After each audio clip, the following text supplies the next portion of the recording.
Hey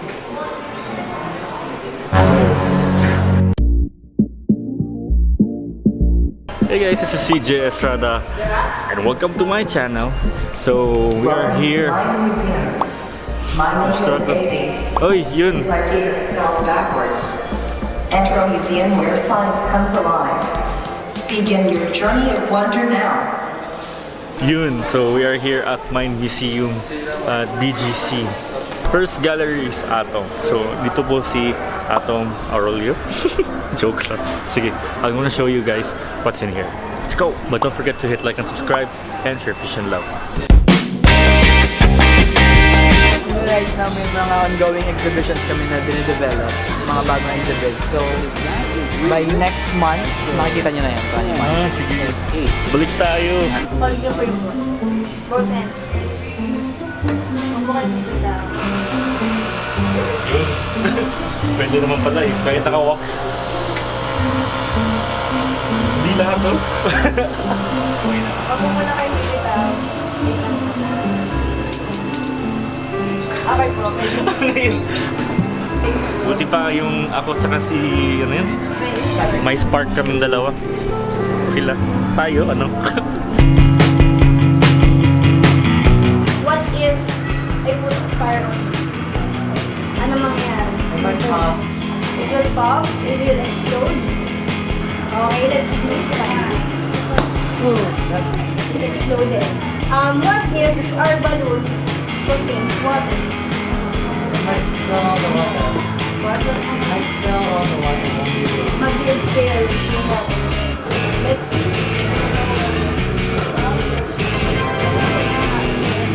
Walang nangyari. Nangingitim lang siya pero hindi siya totally nag-explode. So yun, isa yun sa mga properties ng water.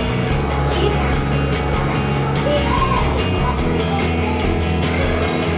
absorbs heat.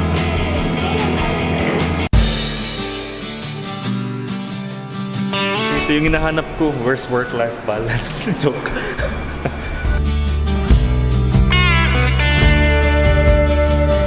Designed by Filipinos. And then fabricated by Filipinos din. Except for the dinosaur at saka yung Omni Globe. Pero lahat to, Filipino yung gumawa.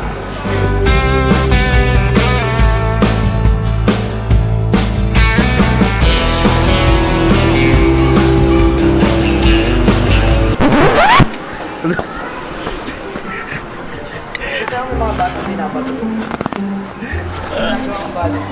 Nagawang volleyball. Ito naman yung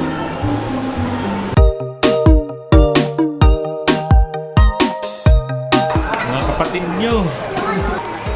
siya basta ginawa. So, kailangan scientifically correct yung size ng ngipin, yung size ng mata, yung build ng katawan, Saka yung height. life size. Oh, life size sila. Life size. Tapos parang ang ginagawa namin is Filipino yung nag-fabricate nito sa Pampanga. So gumagawa sila ng mga ganyan. Well, actually, hindi sila gumagawa ng ganyan. Ito yung first time na ginawa nila. Kasi sobrang mahal niya dun sa artist na gumagawa sa ibang bansa.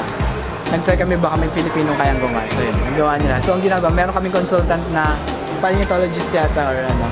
Basta yun. So ang ginagawa namin is ano, yung butan. Ang ginagawa namin is pinapadala namin yung nagpapadala siya ng mga pictures tsaka kami din. Ito na yung size ng ngipin. I-approve niya kung tama or mali. Tapos yung mga hairs na ginamit, totoong hairs, tinusok yan isa-isa. SPG. Oh, itong Omni Globe na to, kung sino yung ano, meron silang tawag doon. Oh, yung satellite nila.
dinosaur sa likod mo.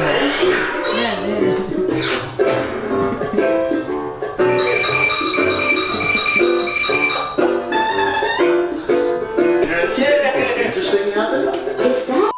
Well, that's it for our tour here at the Mind Museum. Information overload, mga best. Actually, it's a very wonderful museum here. So we get to learn a lot of things, especially in science and yeah, science, math, visuals, chemistry, biology, logy, ganon. So visit here at Mind Museum here at BGC Taguig, and you get to learn, explore. Bring with you your kids or your cousins or your little children. They will surely enjoy here. And of course, it's not only for kids but also kids at heart, and for those who loves to explore more about science. Thank you to Sir Darwin for the free access. Yun. Okay, so don't forget to hit like and subscribe, and see you in the next vlog. Your peace and love.